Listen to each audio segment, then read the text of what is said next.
ప్రమిళ ఏందో దిగాలకు కూర్చుంది. ఇటు తిరిగి చేరు డోర్ తీసేసారు వీళ్ళు.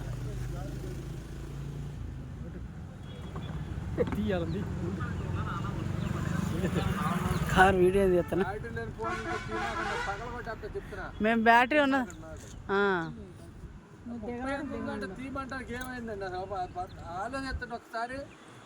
నువ్వు చెప్పింది చెప్పవా?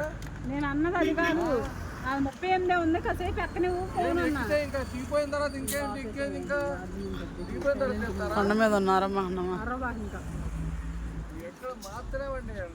మార్చలేవుగా, ఇంక మారిన అన్నప్పుడు మనం మాట్లాడుకుంటున్నాం బెటర్. దూరంగా ఉండు. ఆర్గ్యుమెంట్ ఎందుకు దాంట్లో? బా భలే పడ్డామండి. నేనంతా ఒకటే, ఆయన అనుకునేది ఒకటి. నేనేం చేయను. ఇంకా నాది కొంచెం ఎక్కనివ్వు, నాది ఎక్కినాక నీకు పెడతా అన్నా. నేను అలాగే పట్టుకుని